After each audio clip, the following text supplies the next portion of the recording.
We're on. Believe we're on. We're on right now? I think so. Hey everybody, welcome to Facebook Live's #1 show at this particular time on this particular page. It's 3 to 5 things we didn't have time to talk about today. And I'm your mediocre host, Fred Kennedy. First things first, let's get that picture of Michael Moore up. Michael Moore loves The Rock, and he has officially said on record that he would love to see The Rock running for president because he thinks he loves the country, he's a very positive guy, and he'd do a great job. You know why I love him? Because The Rock, believe it or not, used to live in Canada. That's right, The Rock played for the Calgary Stampeders, and this is the interesting thing, is he left the CFL and left the Stampeders to pursue an option with the WWE years ago. Like, he was a jobber. Anybody who's not familiar with wrestling terminology knows that a jobber is somebody whose job is just to go in and lose. Like, they're the warm-up guys. They're the guys that just get the crap beat out of them all the time. And when he went to the head coach of the Stampeders, he's like, listen, I got this opportunity to go wrestle professionally, and I think I really need to take it. And the coach basically just let him out of his contract. He said, listen, dude, you got to go. You got to go. I have also read that The Rock and his coach did not get along, and he was going to get cut anyways. But there's really no way of knowing that because the coach has never gone on record saying anything like that. You know who else is an amazing person who used to be in the CFL? Pinball Clemons. Pinball Clemons should be the mayor of Toronto. I would vote for him for anything. If he's for the mayor, I'll vote for him. If he's running for the premier of the province, I'll vote for him there too. Because this guy preaches positivity. Nobody feels bad about themselves when pinball's in the room. Michael Clemons is amazing. He's absolutely fantastic. He wins you over by the time he shakes your hands. Okay, he was one of the big ambassadors for the Pan Am Games, right? So I crapped on the Pan Am Games so much because they had the HOV lane, which added like a 30-minute drive to my get-home time every day. So it was like an extra half an hour of them stuck in my car. I was frustrated. All I could see was the bad aspects of it. He came in, and within 5 minutes, I wanted to throw the Pan Am Games a birthday party. I wanted to get him a kitten. I wanted to get him a puppy because he's the best. Pinball Clemons is like the best human being ever. Love that guy. So back to The Rock, though. Let's talk about The Rock again. What the heck? Come on, computer, work. There we go. The Rock running for president of the United States. Why would he be great? First of all, whatever party he's in is probably going to get a lot of votes because Americans love law enforcement and the police. The Rock, Fast and the Furious, he's taking down the big league criminals. That's what people like. Even the people who crap on, man, I hate the police. They still love The Rock when he's playing a cop. Also, he was in G.I. Joe, man. The real American hero. How much more American does it get? Oh, he's also buff. See, he's working out, working in the gym, sweating it off. Played Hercules. Absolutely fantastic. He can play. He's a Scorpion King. He's Hercules. He's Roadblock. He's everything to everybody. And he's always so positive. When he's working out, he's always talking about setting goals and achieving your goals and sweating a lot. And if you follow The Rock on Instagram, by the way, I strongly recommend that you do.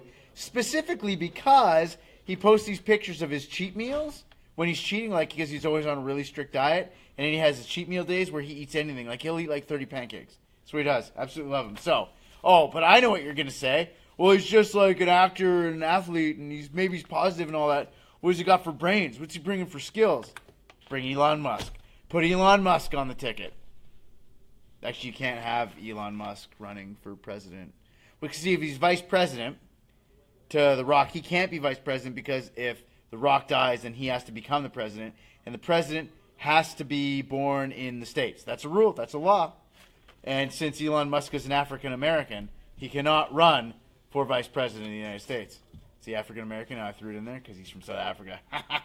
So, while The Rock is running for president, then he becomes president, and he confirms that Elon Musk will get the funding to go to Mars. So either way, we all win. Okay, listen. I've got an alarming thing for you to know about. Almost half of millennials between the ages of almost half of millennials are still in their parents' house at the age of 25. Almost half of them still living with their parents. Absolutely ridiculous. This is my nightmare, to have my children still living in my house. I have dreams about getting to the point where my kids are gone and I can just do my own thing and I can walk around in the underwear. But nope, millennials still at home at a ridiculously high rate. Look at that guy just sitting on his computer late at night. That's what I do.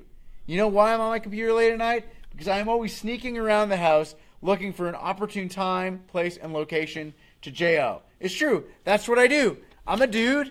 I still JO all the time. Kids go to bed. Wife goes to bed. I stay up for a little bit, do a little bit of work on the computer, and then I JO. It's how I stay so calm. That's how I function as a human being. And if you're female and you think that's weird, every dude you know JOs all the time. Married dudes that JO all the time. I'm going to have to find times to JO. I've already kind of got a plan where I'll sneak down to the downstairs bathroom and I'll JO in the downstairs bathroom. But I'm worried about when my kids get to the age where they're also JOing all the time. Because I've accepted that they're going to. They're going to be teenage dudes JOing all the time. There's going to be socks filling up the laundry basket every day. It's going to be absolutely revolting and disgusting. Our toilet paper budget's going to go through the roof. But if I don't have time to JO, I am going to be one unhappy pappy. So I'm looking forward to the day that my children move out and I can just JO all the time again. My concern is that by the time they move out, my penis won't work at the same consistency that it works now, and it won't be able to JO as much. So I've missed opportune JO times. I don't want to get Viagra to JO. That's expensive. Oh, what do we got? Old people. Look, these old people look like kind of mad. They should be happy. Because I don't know if you're aware of this. This is number 3 on the list, by the way. Hold on, I got to take a sip of tea. That's some good tea.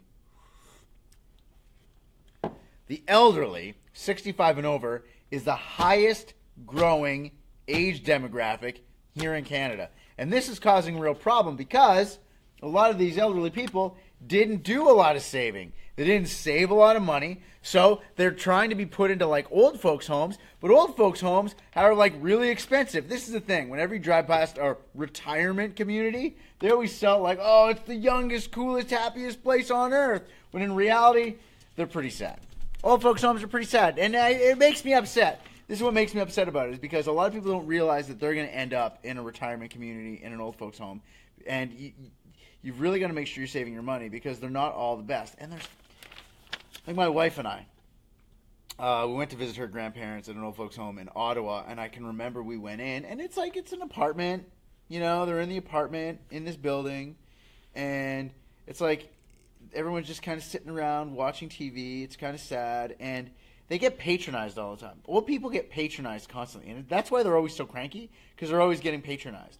Like, the nurse came in, and she's like, "You did not touch your lunch. It's a beautiful grilled cheese." And she walks out of the room, and my wife's grandmother looks at us and goes, "Jesus Christ, woman, it's just a goddamn grilled cheese sandwich." That, to me, is old folks' homes. Eating goddamn grilled cheese sandwiches. So just save your money, all right? Oh, however, we're always trying to find another planet, right? Like, go to Mars, explore, and all that stuff. Why don't we have programs where, if you're elderly, you can volunteer for scientific experimentation? Not like painful ones, but just like blasting. Because look at all these people. Look at how crowded the world is. That's actually not even that many. That's like the stands at a sporting event somewhere in Europe somewhere, I'm imagining. But why don't we just blast old people into outer space just to see how it works? You know? First of all, I just want to say, Getty Images, this is terrible stock photography. That guy is an astronaut suit, could be a woman, I don't know, and is like swinging the putter like it's an iron, and has got the putter backwards. Look at that. He's going to hit the ball with the backside of the iron. What is that? That's ridiculous. Terrible stock photography. But why not blast all the old people into outer space? Is it really such a bad idea? Listen, if I'm old, give me an opportunity to either sit in an old folks' home for a long time or get blasted into outer space. I'm going to take outer space. I come back, I don't. Why not? Go with a bang. What's more exciting, a few liftoffs in a space shuttle or 47 days of game show television? Okay, let's talk about bananas. Bananas, believe it or not, are one of the biggest offenders for insects getting into the country that weren't supposed to be here, namely the Brazilian wandering spider. I was reading a story today about a woman in the UK who opened up a spider and there was an egg sac. No, she opened up a spider. She opened up a banana and there was a wandering spider egg sac on the banana. All these baby wandering spiders exploded out of the banana, crawled all over her house. She had to evacuate her house. She grabbed her baby. She ran out. She got out safe. Call an exterminator, all that stuff. That is my dream. What she went through is actually my dream, and I'll tell you why. I don't want anything I'm going to die or anything, but I want to be involved in like an accident with a large-scale corporation where I'm not hurt, really, but I can sue for emotional damages. That's my dream. My dream is to do that. Like that woman who spilt coffee on her leg and got like $65 million. Oh, dude. And people are like, but she's got scarring on her legs. It was terrible. Wear pants, man. Wear some goddamn pants. And then you've got $65 million to buy the best pants you can get. And then they put hot on a cup, and now nobody gets to do that anymore. I just want to be involved in some sort of minor accident where I can get a lawyer to help me become rich, and I can go hang out on a beach for the rest of my life. That's really all I want to do. Okay? Is that so wrong? Does that make me a bad person? No, it makes me a smart person. Oh, this is another bit of sad news. Okay, look at these kids sitting there playing board games. They're having a good time. Oh, look at that. Oh, thinking about checkers. That's fun. She's got a bow in her hair. He's got a stripy shirt, which is always fun. Now, look at kids these days. Look at this little pork chop just sitting there, probably dreaming about eating those brownies when he wakes up. Ate himself into a stupor, sitting around playing video games all the time. We are dealing with an obesity epidemic, okay? And this is the worst part, is that the provincial government keeps making cutbacks to programs to help kids get active. For instance, Justin Trudeau eliminated the tax credit for kids' sports. So now kids aren't going to be as active as they were before. It's a great idea. How about child labor camps? Listen, I'm not saying that we have child labor camps all year round, but during summer vacation, these kids have too much where they're not really doing anything, you know? Put them into a truck, put like collars on them so they can't run away or anything, get them filling in potholes. We've all seen Cool Hand Luke. They're doing all the road work. They get prisoners to do that. Why not get the children to do that? Child labor camps. It also teaches them a trade. Maybe one of them will realize maybe road construction is the career for me. They don't even need to go back to school. They can make really low wages and just continue to work for the rest of their lives. It's fantastic. Also, litter. Get them at parks. After a big music festival, bring in a truckload of kids. Get them a truckload of kids. Seriously, though, it's not a bad idea. Get kids doing something with their time. Get them working. What are they going to do? Sit around on their couches like this tubbo? Sitting around eating brownies and playing video games all the time? Listen, who do you think is healthier? This kid or these kids that have been working? I guarantee you those kids that are working are healthier than this guy. I feel bad for that kid, actually. Imagine being like a child model and your mom's like, oh, you booked a gig. Who are you? Oh, you're Slovenly Bastard 3. That's who you are. That's the role you got. You're the slovenly little bastard. Or maybe, if we really need kids to work, we can get them working in factories or something. But child labor camps, buddy, that's the way to go. Now, today, by the way, is Star Wars Day. It's May the 4th. May the 4th be with you. Tomorrow is May the 5th. It's Revenge of the 5th. And I'd like to leave you with my favorite scene from Star Wars. That I actually think that this scene, it gets me emotional, gives me goosebumps.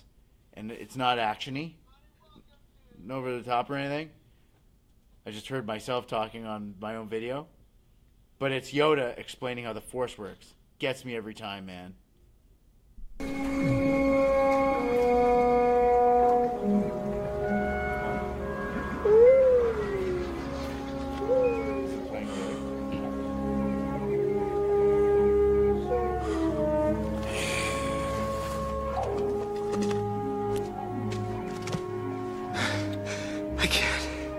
It's too big.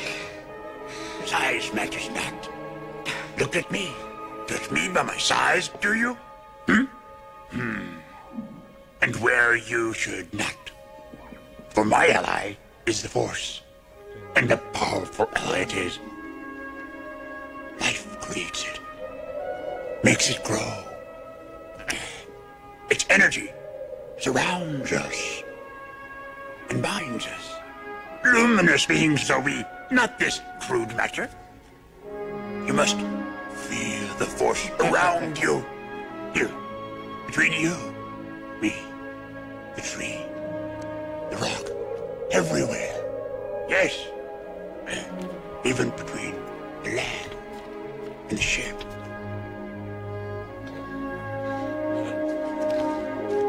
You want the impossible.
I don't believe it.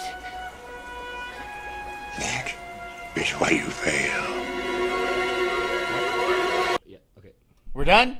We showed it? Did you cheer up? Did you get emotional?